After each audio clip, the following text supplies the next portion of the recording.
Hello friends, today we are going to see a simple program in Python.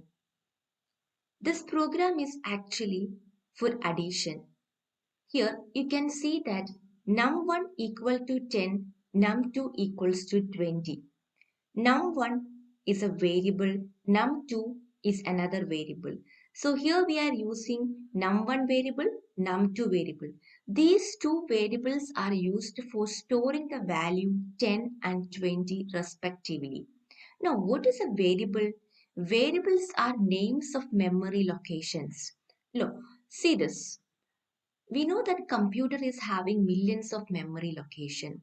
So I'm going to draw this computer memory like this and dividing it into small memory locations. I'm selecting one particular location. Now, num1 equal to 10.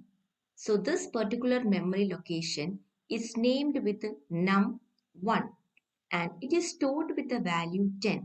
So what is actually num1? Num1 is the name of a memory location. Variables are names of memory locations. Num2, take another memory location. This is num2. The name of this memory location is num2 and it is stored with the value 20. So we have two memory locations. The name of the memory locations are num1 and num2.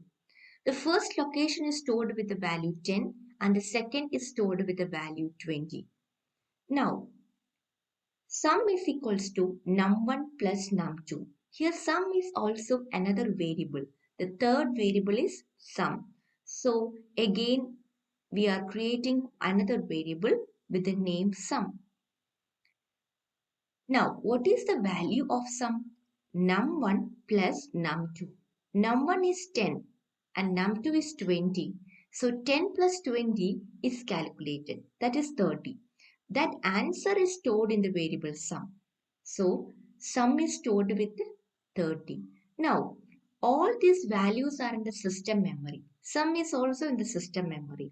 But if the user wants to see what is the output, then what we should do? We should print it. Print is a function which is a predefined function. How do we use the print function? So after writing the print, start the bracket, then write the message or the string inside the double quotes. The answer after addition equal to. So whatever you are writing inside the double quotes is the string or the message. There you can write whatever you want. You can write symbols, you can write strings, words, sentences, everything. There you need not have to worry about the case sensitivity. Case sensitivity means Python is a case sensitive programming language because here you should write small letter p r i n t because it's a predefined function. But you need not have to worry about the case sensitivity or grammar here. Here you can write whatever you want inside the double quotes. Also, you can use double quotes or single quotes here because Python interpreter does not have the ability to differentiate between double quotes and single quotes. Now, after that, put a comma and write the variable name. So the answer will be like this. The answer after addition equal to 30. Here the word sum is not displayed. It's a variable. So the answer will be displayed. This is a variable, that is why I haven't written this in double quotes. Variables are not written in double quotes. But if this is a message, then we should write the message in double quotes. So the string and the variable are separated by a comma. So the strings are written in double quotes and I separate that string from the variable by using a comma. Then we can close the bracket. So the output will be the answer after addition equal to 30. Now I'll explain once again the program. Num1, num2, num sum. These three are variables.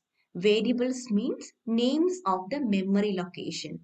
Num1 equal to 10. That means the value 10 is assigned in the memory location with the name num1. Num2 equal to 20 means the value 20 is assigned to the memory location with the name num2.